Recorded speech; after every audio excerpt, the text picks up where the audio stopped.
Pindutin mo na. Pinindot ko na, ang ganda mo na. Hi guys! Welcome to Ate Shi Vlog. So for today's video guys, kukuha tayo ng pang-ulam natin yung tanghalian. Tara guys, samahan niyo ako. Okay. Next nga pala yung aking puso ng saging ha. Ito po yung puso ng saging ko. Come here! Come here! Ayan po. Ayan po yung saging ko. Tara guys. Ako muna. Ayan guys. Samahan niyo ako. Guys. Kuha na tayo ng puso.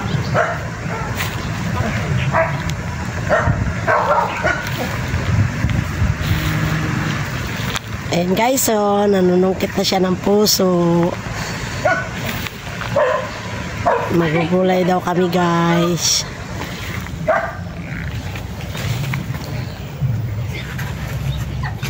Wait lang.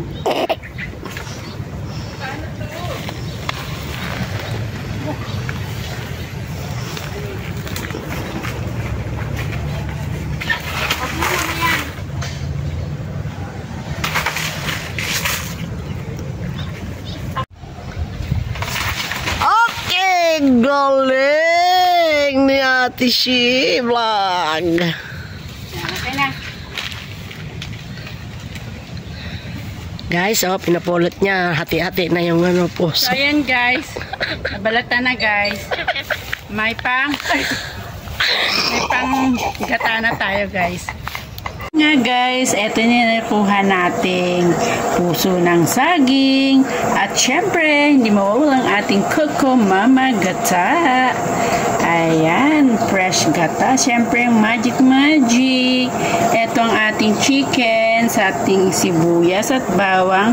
Meron din tayong fresh na malunggay galing sa ating bakuran. So, ayan ang ating paminta at asin. So, ready na tayong magtanggal ng balat at para maluto na natin ang ginataang puso ng saging with chicken. So, ayan guys.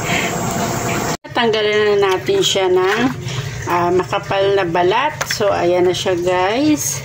Kailangan ganyan na siya. So, hiwa-hiwain na natin to at magluluto na tayo ng ulam natin na pananghalian. Ayan, at nahiwa na natin guys. So, pipigaan na natin to siya sa asin.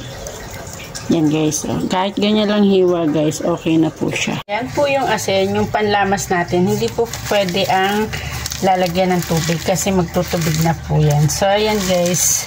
Pipigain lang natin hanggang lumabas yung tunay na katas. Yung dagta po yan guys. Ayan. Pigaan muna natin siya guys. Ayan guys. So, ayan yung mapakla kapag hindi siya napigaan. Kaya kailangan tatanggalin po yan. Hindi po ako naglagay ng tubig dyan guys. Ito po yung katas ng puso. Ayan. Mapakla yan kasi siya yung dagta ng saging. So, ayan. Malapit na tayo makapagluto guys. Tsaga-tsaga lang sa pagpiga ng puso ng saging. At maggisa na tayo ng sibuyas at bawang. Muna guys, isunod natin ang ating sibuyas. Wow. Natin ang ating sibuyas bombay. So, ayan. Mix muna natin. Pala tayo guys ng luya kasi gigisa natin ang ating manok. So, ayan. Saute muna until mag-golden brown. Ayan. Ilagay na natin ang ating chicken. So, eto guys, ang ulam for today's video.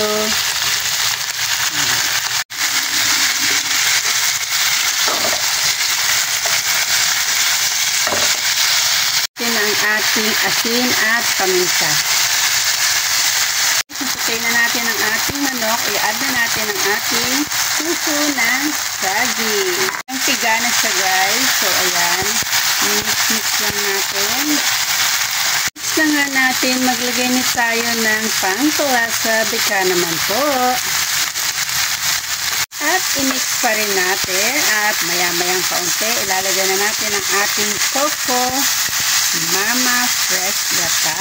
Baka naman din. Mahal kasi ang nyog ngayon guys. Kaya instant gata mo ng ating gagamitin. Naputi na nga natin. I-add na natin ang ating Coco Mama Fresh Gata. Ayan. At i-add na rin natin ang ating malunggay. Guys, ang ating fresh malunggay galing sa bakuran. Pabango tayo. Ayan. Ceiling green. Ayan guys. Ayun dapat ba yun pala rin? Patatas.